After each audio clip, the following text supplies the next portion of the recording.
So let's flush the preamble and get straight to the introductions. Supreme Executive Council. Ridiculous monstrosities like this, or this, or this, or this. Well, okay, we could actually do that all day. Supreme Executive Council. I haven't read any American history past 1799, so I assume it still is. What's that? Trail of what? Oh no. No. 1, 2, 3, 4. Where is that 6th district? I know it was around here somewhere. Ah! That's right.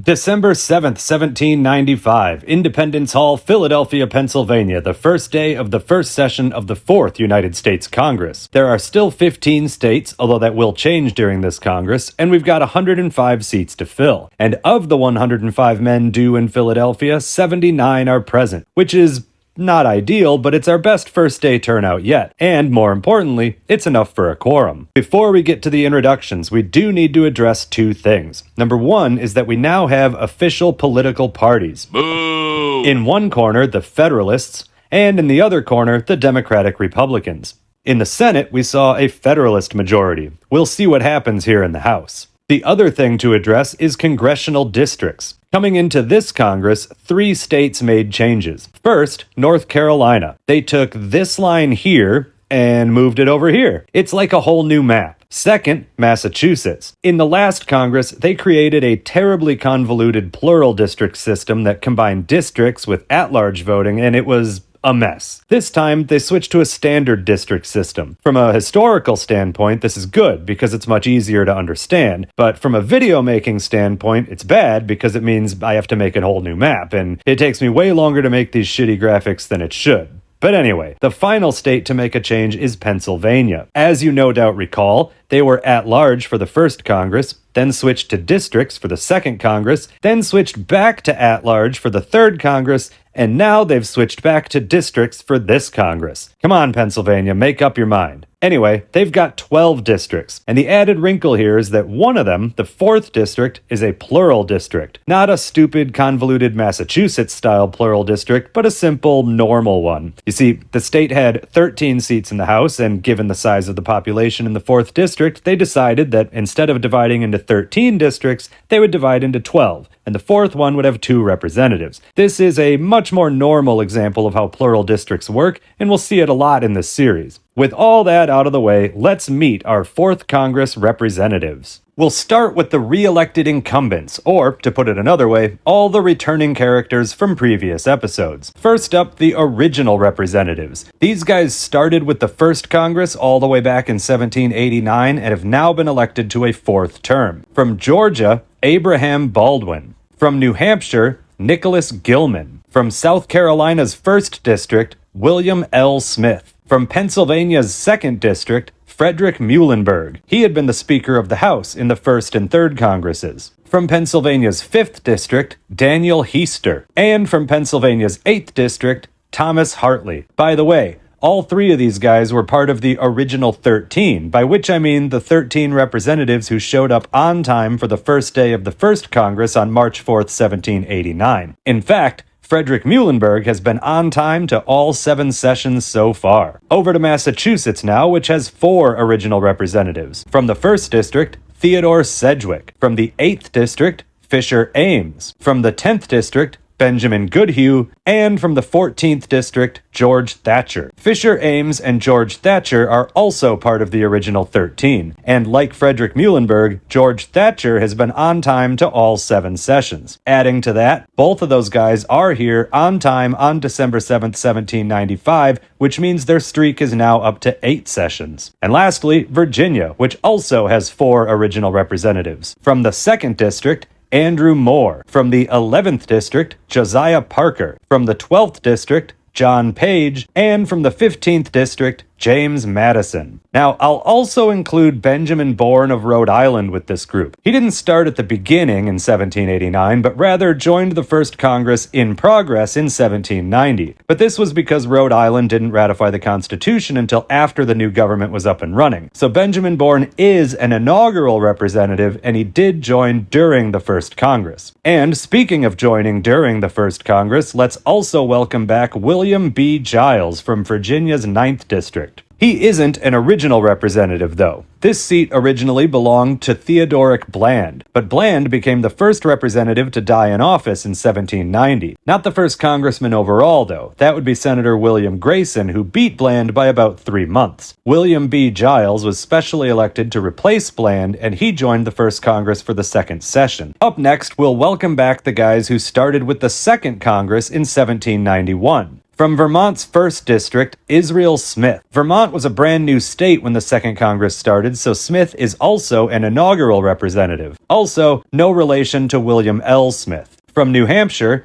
Jeremiah Smith. No relation to Israel Smith or to William L. Smith. From New Jersey, Jonathan Dayton. From Connecticut, James Hillhouse. From Maryland, William Vans Murray, seen here in full Robert Plant cosplay. From North Carolina's 5th District, Nathaniel Macon. From North Carolina's 7th District, William Barry Grove. From Pennsylvania's 7th District, John Wilkes Katera. I always want to say Booth right there. From Pennsylvania's 9th District, Andrew Gregg. And from Pennsylvania's 11th District, William Findley. From Virginia's 7th District, Abraham B. Venable. And finally, we've got both Kentucky representatives, both of whom joined during the Second Congress, as Kentucky didn't become a state until 1792. But they are both Kentucky's inaugural representatives. From the 1st District, Christopher Greenup, and from the 2nd District, Alexander D. Orr. Orr, by the way, is a nephew of the aforementioned Senator William Grayson. And that brings us to the largest group of incumbents, the guys who started with the Third Congress in 1793. From Rhode Island, Francis Malbone. Malbone is rare among these early congressmen in that there is actually a surviving portrait of him from his childhood, painted by Gilbert Stuart. Yes, that Gilbert Stuart. This portrait is from about 1773, which makes Malbone roughly 14 years old in it. And for some reason, despite there being an existing portrait of grown-up Francis Malbone available, this portrait is the one used on his Wikipedia page, which might make a casual reader wonder just why and how the hell the people of Rhode Island elected a child to Congress. From New Hampshire, John Sherburne. Here's a quick fun fact about him. Sherburne is the second congressman to have lost a leg in the Revolutionary War. The first had been Massachusetts Representative Uriah Forrest, who had lost a leg at the Battle of Brandywine in 1777. Sherburne lost his leg during a battle in Newport, Rhode Island in 1778, after a cannonball first tore through a horse lashed outside the house before severely wounding the leg of Major Sherburne.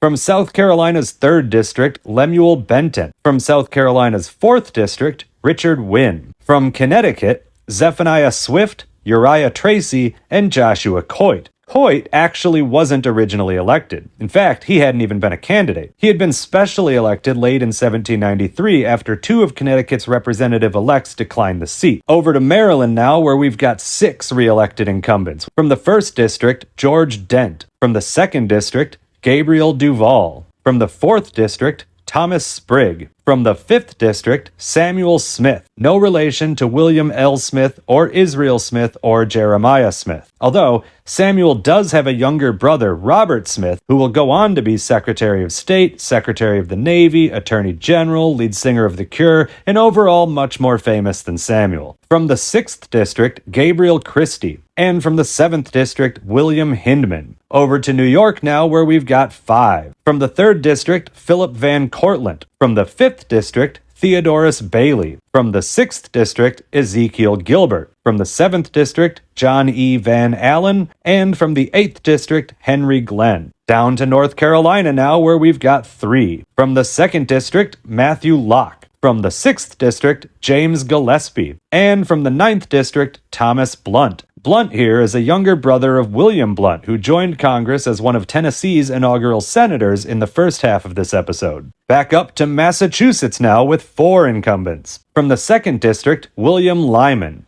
And hey, today is his 40th birthday. From the 4th District, Dwight Foster. Hey, another birthday boy. Oh, also, Foster is a younger brother of Rhode Island Senator Theodore Foster, aka, say it with me now, Old Crazy Eyes. From the 12th District, Henry Dearborn. And from the 13th District, Peleg Wadsworth, who, by the way, defeated a man with the wonderfully whimsical name of William Widgery, which sounds like a tertiary Harry Potter character. Wait, did I say tertiary? Maybe I should say tertiary, am I right?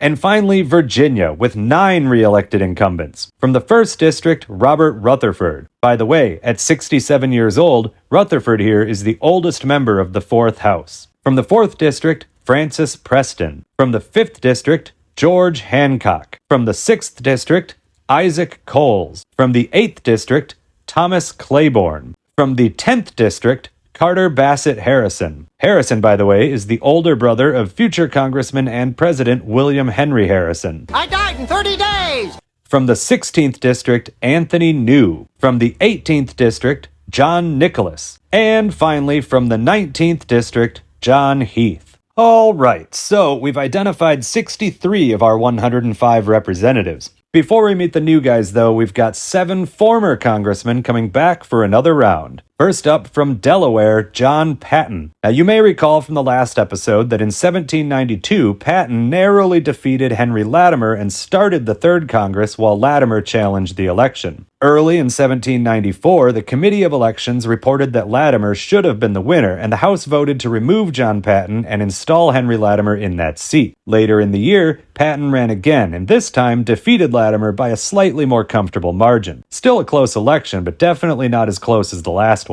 From Georgia, John Millage. Millage had been, at least for a little while, a representative in the Second Congress. That seat had originally been won by Anthony Wayne, but then James Jackson challenged the election. Like the case of Henry Latimer of Delaware, the Committee of Elections reported that Jackson should have won the election. But unlike Latimer's case, in Jackson's case, the House only voted to declare the seat vacant. So Georgia held a special election in July of 1792 to fill the vacancy, which was won by John Millage. However, he missed the cut in the general election 4 months later. From New Hampshire, Abiel Foster. He might have been a cousin of Dwight and Theodore, but probably wasn't. You see, whoever wrote his Wikipedia page casually mentions that he was related to Jedediah Foster, who was Dwight and Theodore's dad. But the Political Graveyard, which is my go-to source for researching related politicians, does not have Abiel connected to them, and since the Wikipedia line is unsourced, I'm going to side with the Political Graveyard. For the record, the Biographical Directory of the United States Congress also doesn't say anything about him being related to the other Fosters, but I've had a running feud with that website since the beginning of this series, so I'm trying not to rely on them for information too much. Anyway, Abiel Foster was one of New Hampshire's inaugural representatives back in the first Congress, but missed the cut in both subsequent elections. He actually missed the cut in this one too, but since there wasn't a majority for that 4th seat, he went to a runoff election with incumbent Payne Wingate, where he finally won decisively. From New Jersey, Aaron Kitchell. Now, if you've been obsessively watching every episode of this series, which obviously you have, then you're saying to your TV right now, but Kitchell joined in the last episode.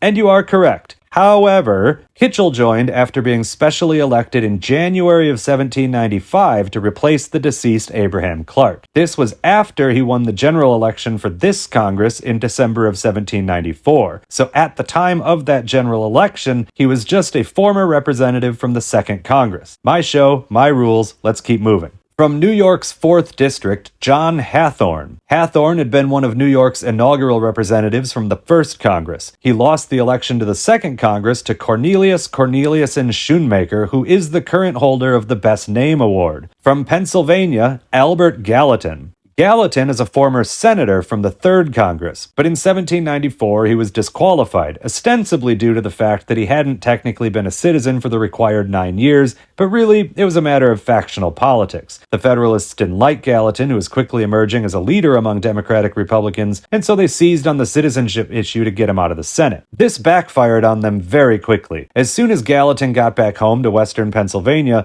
a little thing called the Whiskey Rebellion happened right in his backyard. Gallatin Gallatin was right there in the middle, defusing the situation and calming the angry farmers before Washington's troops arrived, thereby preventing a much bigger incident, while at the same time being one of the most prominent public critics of both the whiskey tax itself and the president's overreaction to the rebellion. Gallatin's success with the Whiskey Rebellion made him an even bigger star among Democratic Republicans, and he easily defeated the Federalist incumbent Thomas Scott for this seat in the House, becoming just the second former senator to be elected to the House of Representatives. The first had been Payne Wingate. And finally, our last returning character, George Leonard from Massachusetts' 7th District. Leonard had been one of the state's inaugural representatives in the first Congress and was re-elected to the second Congress as well. Eventually, but he lost the election for the third Congress to Peleg Coffin Jr. This time around he won, but on account of the redistricting, he defeated a different incumbent, David Cobb.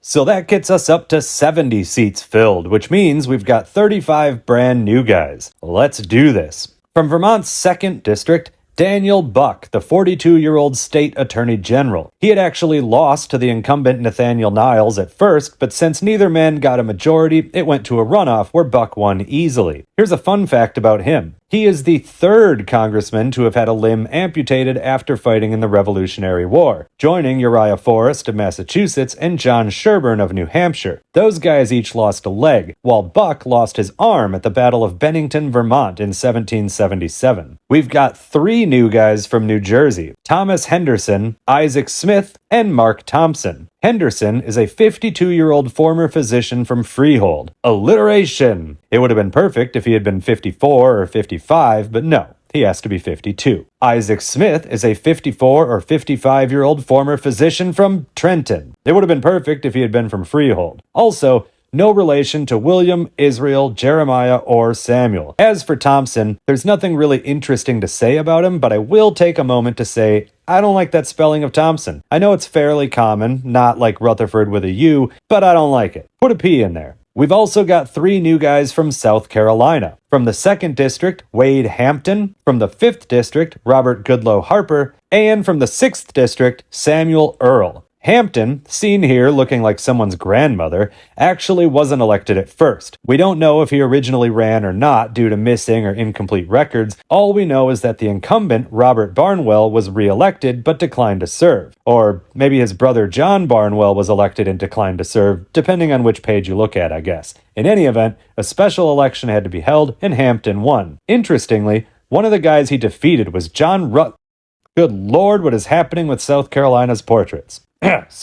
John Rutledge Jr., who was also one of the guys William L. Smith defeated in his re-election in the 1st District. And no, I don't know how that's possible either. As for Harper, he defeated the incumbent John Hunter. Harper is another case just like Aaron Kitchell of New Jersey earlier. He was in the 3rd Congress, so to us, he's not a brand new guy. But at the time of his election to this Congress, he hadn't yet been specially elected to replace the deceased Alexander Gillen, so he was a brand new guy. And lastly, Samuel Earle. He replaced the incumbent, another silly portrait haver called Andrew Pickens, and there's nothing really interesting to share about him.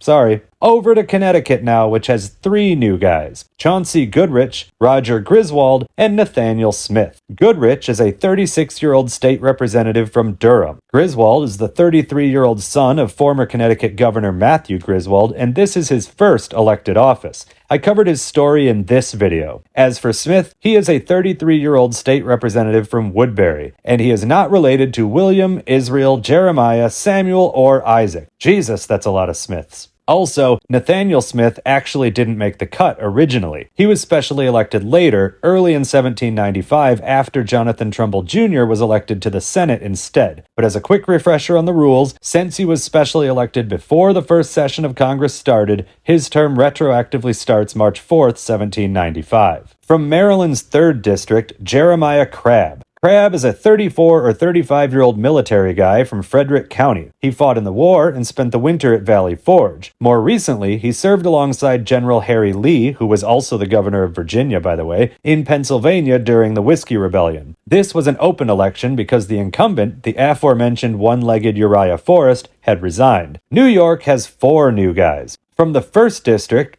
Jonathan N. Havens. From the 2nd District, Edward Livingston. From the 9th District, John Williams. And from the 10th District, William Cooper. Jonathan Nickel Havens is a 38-year-old state assemblyman from Shelter Island. He defeated a man with the unlikely name of Whitehead Cornwell. Edward Livingston is a 31-year-old political rookie from Claremont. He will go on to put together a distinguished career for himself, but at this point he's thoroughly overshadowed by his much older brother Robert Livingston, who had been a member of the Second Continental Congress in 1776. You know, the Declaration of Independence Congress. John Williams is a 43-year-old physician originally from Barnstaple in England. He had moved to the colonies in 1773 to start up his medical practice and almost immediately embarked on a simultaneous political career, holding a series of elected offices all the way up to this election to the United States Congress. And as for William Cooper, he is a 41-year-old land speculator from Otsego County. He was originally from Smithfield, Pennsylvania, where he worked as something called a wheelwright. Then he moved to Burlington, New Jersey, where he operated a general store and started getting into land speculation. He was very successful in that department, and in 1786, now a very wealthy man, he founded an entirely new town at the foot of Otsego Lake in central New York. He called it the Village of Otsego. But in 1812, a few years after Cooper's death, the village voted to rename itself in his honor and became,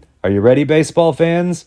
Cooperstown. We've got 5 new guys from North Carolina. In the 1st District, James Holland. From the 3rd District, Jesse Franklin. From the 4th District, Absalom Tatum. From the 8th District, Dempsey Burgess. And from the 10th District, Nathan Bryan. James Holland is a 41-year-old lawyer from Rutherfordton. Interestingly, though, he didn't become a lawyer until 1793, when he was already 39 years old. That's a super late career change for this time. Prior to that, he was just a military guy and state-level politician. Jesse Franklin is a 35-year-old state representative. He was originally from Orange County, Virginia, but moved to North Carolina when he was 14. Absalom Tatum is a 52 or 53-year-old former surveyor. Originally, the incumbent, Alexander Mabane, was re-elected to this seat, but he died in July of 1795, and Tatum was specially elected to replace him in August. With that in mind, it's fairly impressive that Tatum was able to make it to Philadelphia in time for the first session on December 7th. Dempsey Burgess is a 43 or 44-year-old question mark from Shiloh. We know he was in North Carolina's Provincial Congress for one term, and we know he served in the Revolutionary War, but that's about it. What he did between 1779 and 1794 is a total mystery. And as for Nathan Bryan, he is a 46 or 47-year-old state representative from Craven County. During the war in 1781, the British raided his home and stole his slaves.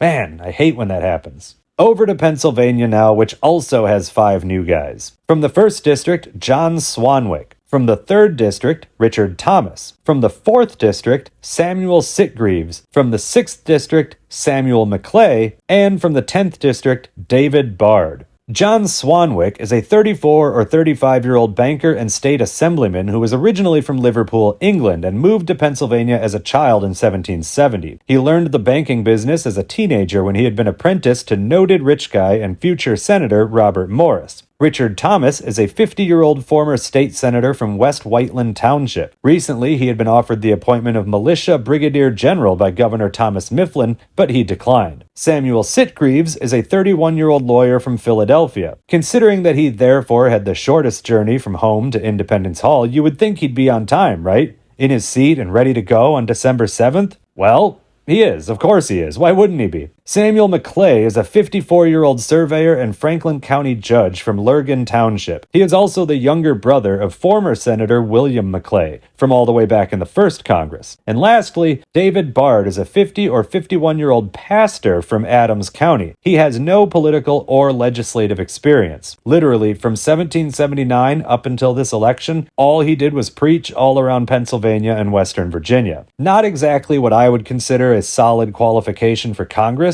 but then again, unqualified people are everywhere in Congress today, so I suppose having one here in 1795 isn't all that bad. Let's move on to the 5 new guys from Massachusetts. From the 3rd District, Samuel Lyman. From the 5th District, Nathaniel Freeman Jr. From the 6th District, John Reed Sr. From the 9th District, Joseph Bradley Varnum, and from the 11th District, Theophilus Bradbury. Samuel Lyman is a 46-year-old Hampshire County judge and former state senator. He is not related to William Lyman, the re-elected incumbent birthday boy from the 2nd District that I mentioned earlier. Quick fun fact, Samuel Lyman was the guy that William Lyman originally defeated for his seat in the runoff election back in 1793. Also, if you go to William Lyman's Wikipedia page, there's an interesting bit about how he ran for the first Congress but narrowly lost because a bunch of pro-Lyman towns were late sending their returns, and if they had done so, then he would have defeated Theodore Sedgwick. And it's true, the election went to several runoffs, and in the final vote on the 5th ballot, Sedgwick only won by 17 votes. And according to the documentary History of the First Federal Elections, Volume 1, page 712, there were indeed shenanigans. Or, at least there was a wide perception that shenanigans had occurred. But here's the thing. That was Samuel Lyman, not William Lyman. William Lyman is in the results all the way over here, with 1 vote, from the town of Northampton in Hampshire County, which is where he lived. Dad, what's the point of this story? The point of this story is that Wikipedia is awesome and it's a super cool resource, but you have to use it correctly. Follow the citations, cross-reference with other sources. The point is, be careful using Wikipedia. Just wait until the next Congress. There's a real doozy of a Wikipedia page coming up in that one. Where were we? Oh, Nathaniel Freeman Jr. is a 29-year-old lawyer and political rookie from the town of Sandwich, Massachusetts. Sandwich. By the way, at 29, Freeman is the youngest member of the 4th Congress, at least for now. That'll change in a couple months. John Reed Sr. is a 44-year-old minister and political rookie from Framingham. So now we have 2 guys who have spent their entire lives as pastor and minister elected to Congress with no legislative experience. You know, I was fine with allowing 1, but 2 is starting to stretch my patience. Joseph Bradley Varnum is a 44 or 45-year-old farmer and state senator from Dracut. And lastly, Theophilus Bradbury is a 56-year-old state senator from Newberry. He had been a teacher before starting his law practice, and like Dempsey Burgess of North Carolina, Bradbury seems to have disappeared completely for most of his adult life before Congress. We know he moved from Portland to Newberry in 1764 to practice law, and then that's it until 1791 when he was elected to the state Senate. And finally, Virginia. From the 3rd District, George Jackson. From the 13th District, John Clopton. From the 14th District, Samuel J. Cabell. And from the 17th District, Richard Brent. George Jackson is a 38-year-old lawyer and former state representative originally from Cecil County, Maryland. His family moved to Virginia sometime before the war. John Clopton is a 39-year-old lawyer and former state representative from New Kent County. Samuel Jordan Cabell is a 38-year-old plantation owner and former state representative from Albemarle County. And Richard Brent is a 37 or 38-year-old lawyer and current state representative from Stafford County. All 4 of these guys are dreadfully uninteresting, but I did come across this bit about Samuel Cabell. It's from his Wikipedia page, but it is given a citation to a specific source, so I'll share it with you. Allegedly, it was Samuel Cabell who encouraged James Monroe to run against James Madison for the first Congress in 1788 in what was the first and so far only House of Representatives election between 2 future presidents. Madison won, of course, but the election was respectably close. Monroe's good showing raised his profile, which led to him being appointed to the Senate later in the first Congress, and his time in the Senate raised his profile further, leading to higher and higher offices and eventually 8 years as President of the United States. Now, am I saying that Samuel J. Cabell is therefore directly responsible for the era of good feelings? No, but I'm not saying it either. All right, so we've got 104 representatives. The remaining seat is one of the 2 in Pennsylvania's 4th District, which is actually currently vacant. I'll explain in a second. Let's get down to business and defeat the Huns. First and foremost, we need a Speaker of the House. On the first ballot, Jonathan Dayton of New Jersey is elected. The next order of business is to deal with the election challenges because we've got several of them. In Vermont, Matthew Lyon is challenging Israel Smith's victory. In Virginia, former Representative Burwell Bassett is challenging John Clopton's Clapton's victory. And in Pennsylvania, we've got two. One is a petition from a group of citizens and electors challenging John Swanwick's victory, and the other is the currently vacant 4th District seat. What had happened was, a man called James Morris very narrowly defeated a man called John Richards. Richards immediately contested the result, and so the governor didn't issue a certificate of election to either man, hence the seat being currently vacant. Then, over the summer, Morris died. So, Richards is still challenging Morris's victory, but he is also contending that since Morris died, he should be entitled to the vacant seat regardless of the election result. On January 13, 1796, Representative Abraham B. Venable, chairman of the Committee of Elections, presented their report regarding the Pennsylvania vacancy. It's complicated and not interesting enough for me to go into detail here. You can go read it for yourself if you want. But their final conclusion was that John Richards won the election in the first place, so the death of James Morris is a moot point. On January 18, 1796, the House voted to seat John Richards, who must have been hanging around waiting for the result because he was immediately sworn in, or as the Journal puts it, Mr. Richards then appeared, which makes me picture a puff of smoke and John Richards popping up like a magician. Anyway, Richards is a 42-year-old former judge from New Hanover. According to the Biographical Directory of the United States Congress, he had been a delegate to the Federal Constitutional Convention in 1787. You know, this thing. This is, however, not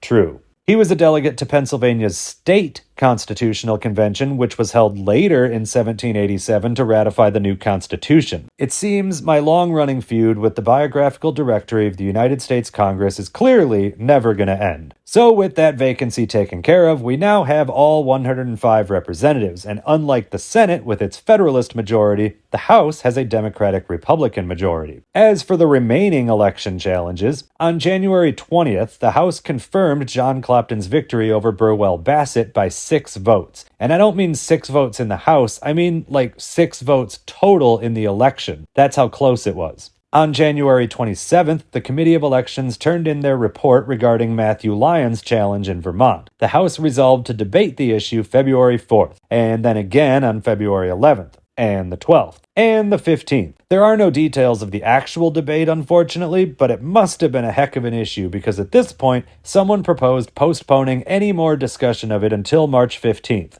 That failed. Someone else proposed sending the issue back to the Committee of Elections. That also failed. They finally agreed to postpone the issue until March 29th, 6 weeks away. But wait, swerve! 2 days later, on February 17th, the House changed their mind and resolved to send the issue back to the Committee of Elections after all. On March 15th, the committee finally turned in their report regarding the group of Pennsylvania citizens versus John Swanwick. Their conclusion was, and I quote, that the petitioners have entirely failed to support the allegations contained in their petition and that they have, in a formal manner, relinquished the same. So John Swanwick also kept his seat. On May 13th, the committee finally handed in a new report on the Matthew Lyon Israel Smith election. Naturally, since they were almost at the end of the first session, debate started on the issue right away. Right? No, of course not. This is Congress. They took up the issue 2 weeks later on May 27th, and then again on the 28th, and then again on the 31st. But on that day, the second to last day of the first session, after all this debate, someone finally proposed a resolution that the election results should be changed and Israel Smith was not duly elected and is not entitled to a seat in the House. By a 41-28 vote, the House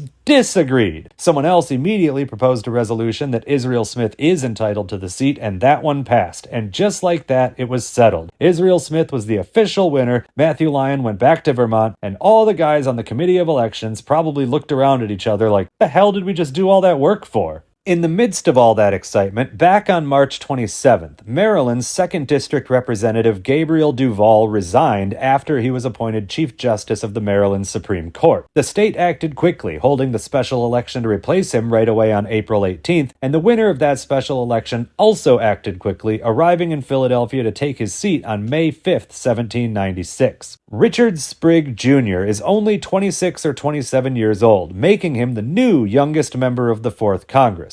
Get out of here, old man. But despite his youth, he has already put together a political resume, serving in both houses of the Maryland state legislature. He is also a nephew of Thomas Sprigg, the 4th District representative. One final bit of business happened on the last day of the first session. Actually, the last night, to be specific. The House and Senate both convened for overtime on the evening of June 1st. And that business was that President Washington had officially signed the act making Tennessee the 16th state. They had already elected their inaugural senators, we talked about that in the first half of this episode, but the new state won't elect their first representative until October, so we'll meet him when the second session starts in December. But that's 6 months away, and if you remember the Senate half of this episode, the 6-month recess between sessions was an eventful one, with 7 resignations. On the House side of things, it was even more chaotic. 8 representatives resigned. 4 of them left because they were elected to replace someone in the Senate. Benjamin Goodhue and Theodore Sedgwick of Massachusetts replaced George Cabot and Caleb Strong, respectively. James Hillhouse and Uriah Tracy of Connecticut replaced Oliver Ellsworth and Jonathan Trumbull Jr., respectively. As for the other 4, Jeremiah Crabb of Maryland resigned for unknown reasons and returned home to Rockville. Daniel Heister of Pennsylvania resigned because he moved to Maryland, and as you might imagine, the Constitution requires representatives to live in the district they're representing. Benjamin Bourne of Rhode Island resigned after being appointed to the United States District Court by President Washington. And Absalom Tatum of North Carolina resigned to return to state-level politics. December 5th, 1796, Independence Hall, Philadelphia, Pennsylvania, the first day of the second session of the 4th House of Representatives. We've got 106 seats now with the addition of Tennessee as a state, and we're expecting 105 representatives. The special election to replace Uriah Tracy in Connecticut is only just now happening today. Of those 105 representatives, only 56 are present. Not a great first day turnout, but it is, just barely, enough for a quorum. And hey, Frederick Muhlenberg and George Thatcher are both here, extending their on-time streaks to 9 sessions. Good for them. Also here on this first day are 3 of the new representatives, so let's meet them. William Crake of Maryland was elected in October to replace Jeremiah Crabb. Crake is a 35-year-old circuit court judge from Port Tobacco, Maryland. And if that name, Crake, sounds familiar to you, it's because his father is Dr. James Crake, George Washington's personal physician, who was famously present at Mount Vernon when Washington died. Up next, from Connecticut, James Davenport, a 38-year-old state senator from Stamford. Davenport defeated... Oh well. Don't get too attached anyway. Connecticut held their general election for the next Congress on the same day as this special election, and Davenport just barely missed the cut, so he won't be here long. And this brings us to someone you've all heard of. Tennessee's inaugural representative, a 30-year-old district attorney from Nashville by the name of Andrew Jackson. He was originally from somewhere in the Waxhaw region of either North or South Carolina. Jackson himself always said he was born in South Carolina though, so I guess we'll go with that. Now, he will, of course, go on to become a controversial figure, to say the least, but at this point he's just a 30-year-old frontier lawyer with a pretty tragic upbringing. First, his father died in a logging accident 3 weeks before he was born. Then, one of his older brothers died from heat exhaustion fighting in the Revolutionary War in 1779. Andrew and his remaining brother were then captured by the British in 1781. Famously, this is when a British officer demanded that young Andrew polish his boots, and when Andrew refused to do so, the soldier slashed him with his sword, leaving permanent scars on Jackson's hand and face. Soon after, his mother arranged for their parole, but on the walk back home, both boys contracted malaria. Robert Jackson, the older brother, died as soon as they got back home. Once Andrew recovered, his mother went to Charleston to work as a nurse treating imprisoned American soldiers, where she immediately got cholera and died. So, Andrew Jackson had become an orphan at the age of 14. Come to think of it, this probably explains a lot about Jackson's character as an adult. On December 7th, Samuel Sewall of Massachusetts arrived. He is a 38-year-old state representative from Boston who was elected to replace Benjamin Goodhue back in September. He defeated Loami Baldwin, who, besides having a very unique first name, was the namesake of the Baldwin apple. As for Sewall, the only really interesting bit I can find about him is that his great-grandfather, also called Samuel Sewall, was a judge in the Salem witch trials. On December 8th, George Eag of Pennsylvania arrived. Eag is is a 48-year-old county judge from Germantown who was elected to replace Daniel Heister. And in a fun twist, the man he defeated in that special election was Joseph Heister, Daniel's cousin. Eeg is also the owner of a prosperous iron mill in Marion Township that he calls Charming Forge. On December 13th, William Francis Strudwick of North Carolina arrived. Strudwick is a former state senator from Wilmington who might be the new youngest member of the 4th Congress. Some sources, including NCpedia.org, which I've found to be a pretty reliable source, say he was born May 12, 1770, which would make him 26 and therefore the new youngest member. But Find a Grave says May 12, 1765, and the Biographical Directory just says circa 1765. And the Political Graveyard doesn't even have a birth date. So Strudwick is either 26 or 31, or possibly somewhere in between. Who knows? If he is 26, then that means the 4th Congress had 4 under 30-year-olds, and on the opposite end of the spectrum, there were also 4 over 60-year-olds. On December 19th, Alicia Reynolds Potter of Rhode Island arrived. Potter, a 32-year-old blacksmith-turned-lawyer, is the Speaker of the Rhode Island House of Representatives. He was elected in November to replace Benjamin Bourne. By the way, you can't tell from this portrait, but Potter was apparently a very large man. Josiah Quincy III, a future Massachusetts representative, later called Potter one of the largest men I have ever seen, excepting, of course, the professional giants. On January 3rd, 1797, Samuel Whittlesey Dana of Connecticut arrived. Dana is a 36-year-old lawyer and state representative from Wallingford. He's the one that was specially elected on December 5th, the day this session started. He had also already been elected to the next Congress, so in the next episode, he'll be another one of those guys like Kitchell and Harper, someone we've already met, but is technically a brand new guy due to the timing of the election. And finally, on January 27th, 1797, just 5 weeks before the end of the 4th Congress, Thompson Joseph Skinner of Massachusetts arrived. Skinner is a 44-year-old tavern owner from Williamstown, Massachusetts. He was originally from Connecticut, but moved to Massachusetts with his brother in 1773. First, they formed a construction company, and then they started the tavern after that. Skinner defeated a man called Ephraim Williams in the special election for this seat, although it took 2 tries to get a majority, and Williams had actually won on the first ballot. And if you've been wondering this whole time, yes, I do hate the way his name is spelled. You know, if I had a nickel for every time in this episode that I encountered the name Thompson spelled without a P, I'd have 2 nickels, which isn't a lot of money, but it's weird that it happened twice.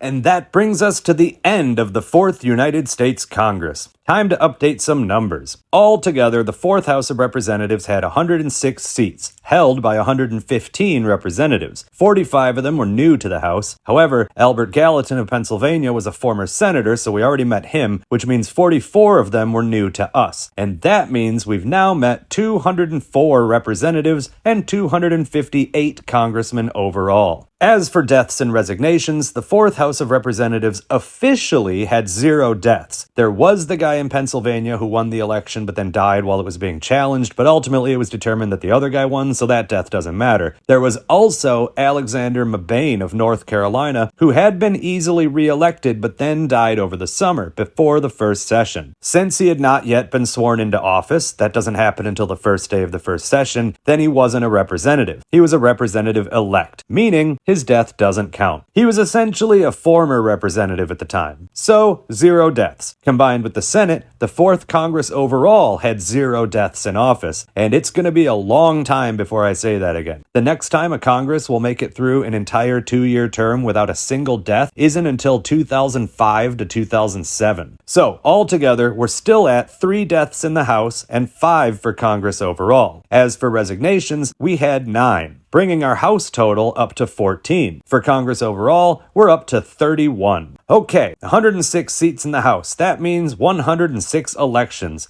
Let's go through them one by one. Just kidding, let's not do that. Here are the 61 guys who were re-elected. Now, a couple quick notes here. First, Connecticut held their elections in September of 1796 before Uriah Tracy resigned. That's why he's listed here. Second, John Williams of New York was a Democratic Republican in this Congress, but he switched to Federalist before running for re-election, the first congressman to switch parties in the middle of a term.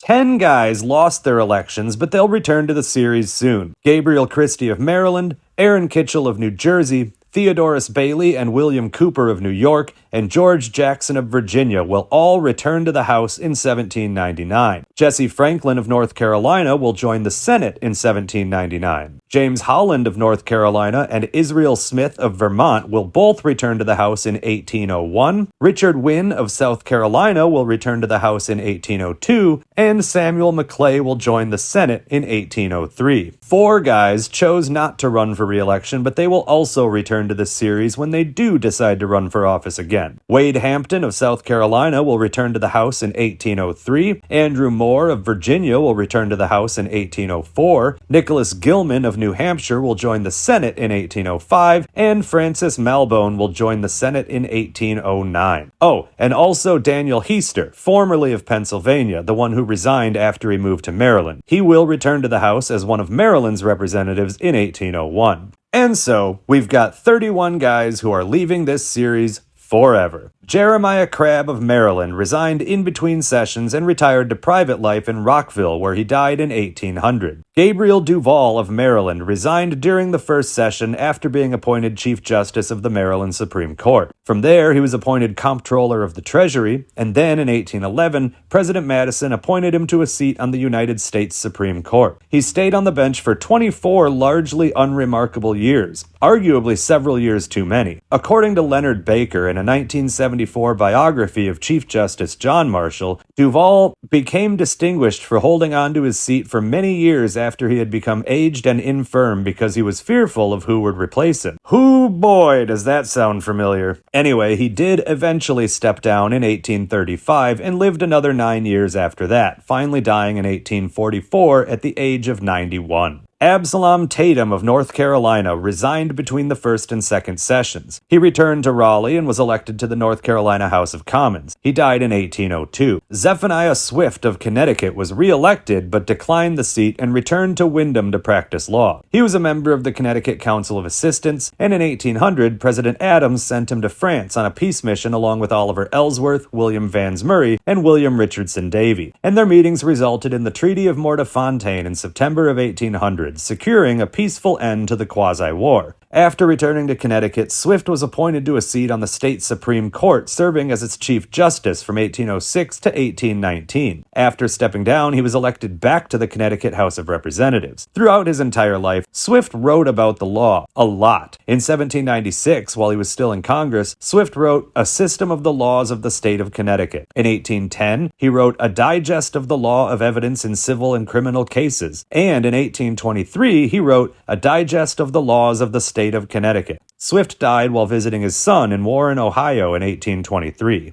John Patton of Delaware did not run for re-election. He retired to private life in Dover instead. A few years later, in 1800, the Democratic Republicans pulled him out of retirement and made him run for Congress again, but he lost a fairly close election to James A. Bayard, and then he died 2 months later. Both of Kentucky's inaugural representatives, Christopher Greenup and Alexander D. Orr, did not run for re-election. Greenup stayed politically active. He was elected to the Kentucky House of Representatives, and he was the clerk of the state Senate. He ran for governor in 1800 and lost, but the guy he lost to made him a circuit court judge in 1802. He ran for governor again in 1804 and was successful this time, serving until 1808. For a month in 1813, he was Kentucky's Secretary of State. He died in Frankfort in 1818. Greenup County and the town of Greenup are named after him. As for Orr, he retired to private life as a plantation owner in Mason County, and he enjoyed a long retirement, ultimately dying in Paris, the town in Kentucky, not the city in France, in 1835.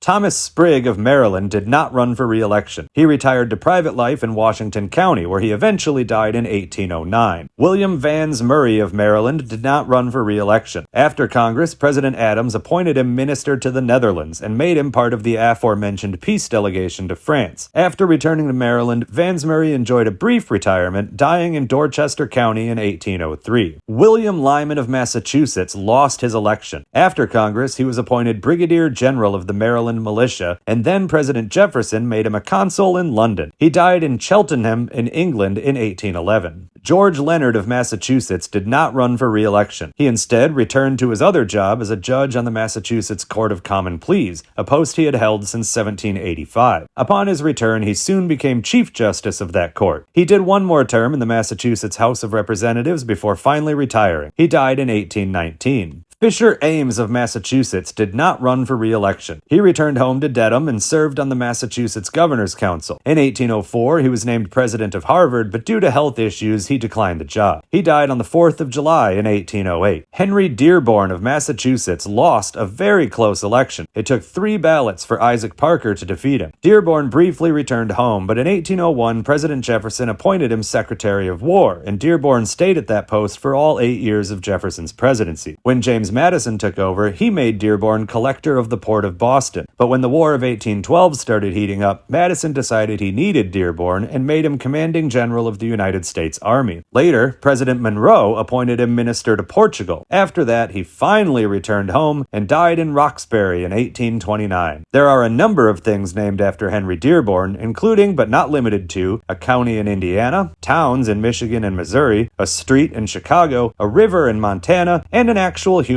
being. His son, Henry A.S. Dearborn, became a one-term representative from Massachusetts. John Samuel Sherburne of New Hampshire did not run for re-election. How could he? He only had one leg.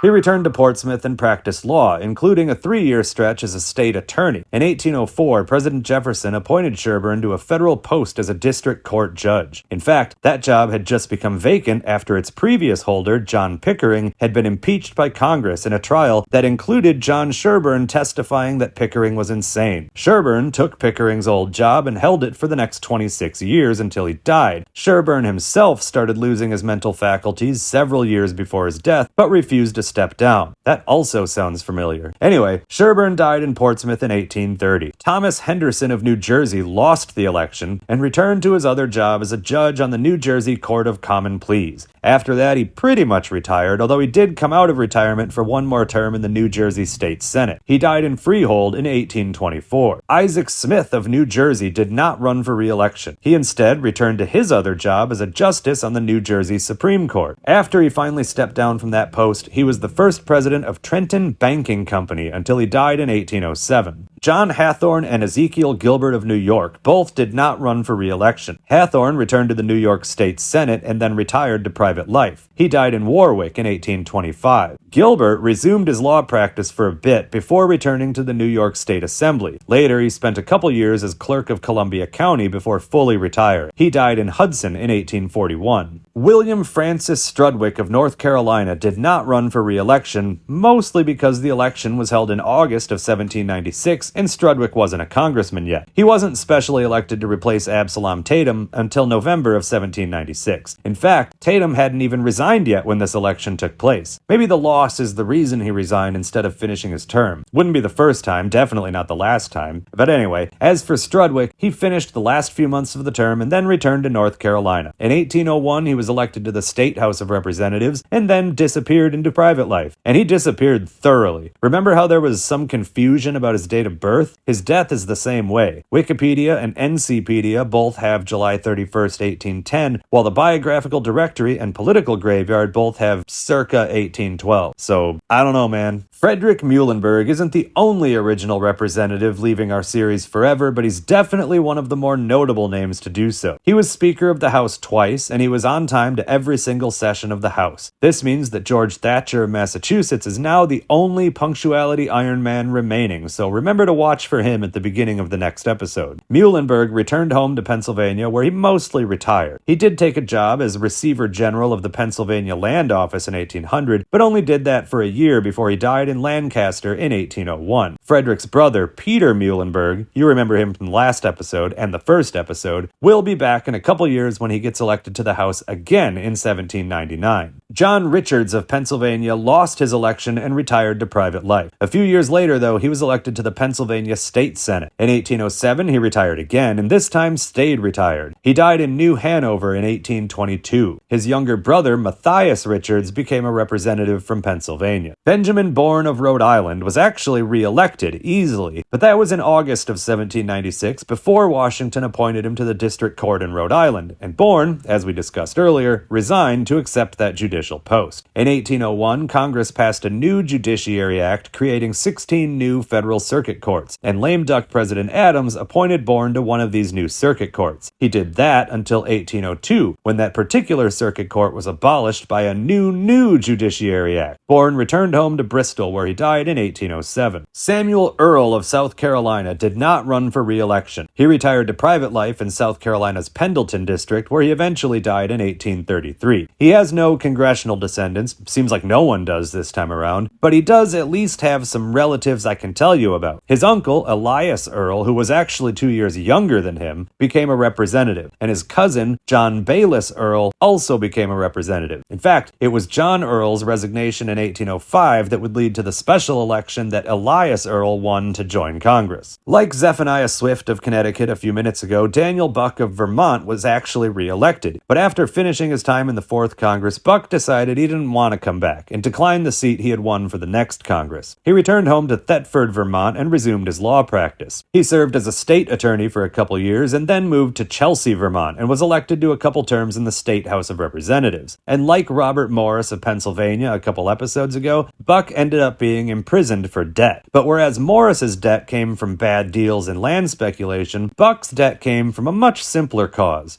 Booze. The man loved booze. Fortunately for him, though, he obtained permission to continue his law practice from jail so he could at least keep working to make money to pay off his creditors. He died in jail in Chelsea in 1816. His son, Daniel Asrow Ashley Buck, also became a representative. And he also became an alcoholic and fell into ruin in his later years, but that is a story for another time. Robert Rutherford of Virginia lost his election. He returned home to his Charlestown estate, which he called Flowing Spring.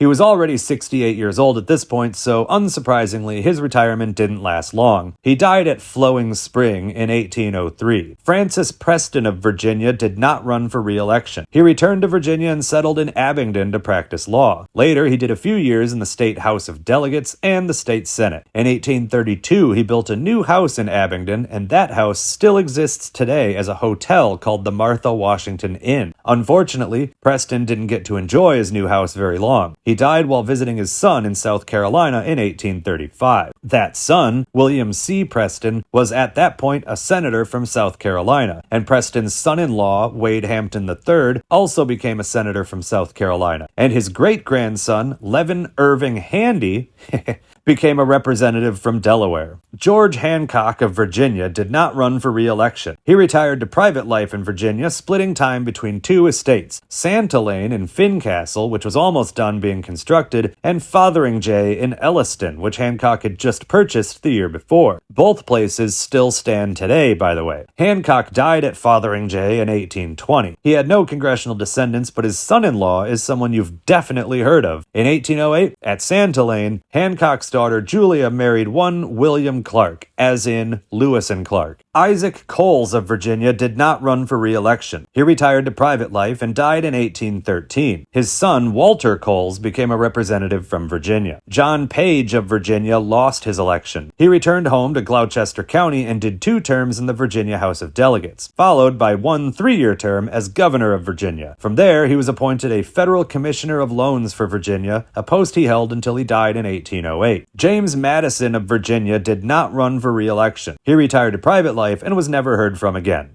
Okay, that was a lie. But he did intend to retire. He remained politically active, but he did so from home, and he had no interest in holding any political offices. But after Thomas Jefferson won the presidency in 1801, he persuaded Madison to accept the position of Secretary of State, which of course Madison held for all 8 years of Jefferson's presidency. After that, he became president himself. He was finally allowed to retire and stay retired in 1817, except for 1829 when a 78-year-old Madison agreed to be a delegate to a Virginia State Constitutional Convention. He died in 1836, and soon after, a certain Midwest city was named after him. And finally, John Heath of Virginia did not run for re-election, choosing instead to return home to Northumberland County and practice law. In 1803, the governor, John Page, you'll recall, appointed Heath to something called the Privy Council, which was like a board of advisors to the governor. Think Supreme Executive Council. He did that job until he died in 1810. And that, ladies and gentlemen, was the 4th House of Representatives. We made it. Thank you so much for watching. Like and subscribe, etc. and so forth. Follow me on the various social medias you see on your screen, and I think that's about it. I am the Congressman, and I will see you next time.